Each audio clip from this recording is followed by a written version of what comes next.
ICC women's টি-20 world cup শুরু হচ্ছে সংযুক্ত আরব আমিরাতে।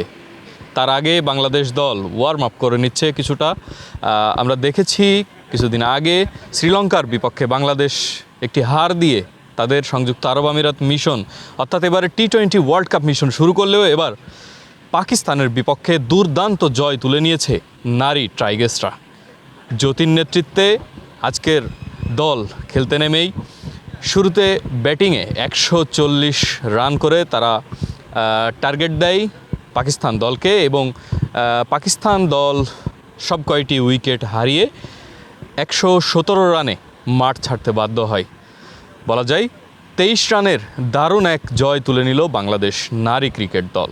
তাদের এই জয়টি আগামী যে টি-20 বিশ্বকাপের যে এবারের খেলাগুলো রয়েছে এবং আগামীর যে সামনে যে মূল খেলাগুলো রয়েছে সেখানে একটি দারুণ সূচনা বলে উপনীত হয়েছে বলেই তারা জানাচ্ছিল। আমরা নারী দলের ক্রিকেটারদের সঙ্গে কথা বলেছি, তারা বলছিল যে আসলে এই ম্যাচগুলো অনেকটা ফ্রেন্ডলি ম্যাচ বা ওয়ার্ম আপ ম্যাচ, যেখানে এটি মূল যে টুর্নামেন্ট রয়েছে তাতে খুব একটি প্রভাব ফেলবে না। তারপরেও এই ম্যাচে কিছুটা নিজেদেরকে ঝালিয়ে নেওয়ার একটি চেষ্টা তারা করেছেন। শ্রীলঙ্কার বিপক্ষে প্রথম দিন হারের পর কিছুটা হতাশা থাকলেও পাকিস্তানের বিপক্ষে আজকের জয়টি বেশ গুরুত্বপূর্ণ এবং শক্তিশালী জয় ছিল বলে তারা জানিয়েছেন। সব মিলিয়ে বাংলাদেশ নারী ক্রিকেট দলের এবারের প্রস্তুতি বেশ ভালো বলে আমরা জেনেছি এবং এবারের তাদের আইসিসি উমেন্স টি-20 ওয়ার্ল্ড কাপের এবারের আসরটি তাদের জন্য ভালো কিছু হবে এমনটি প্রত্যাশা করছেন দলের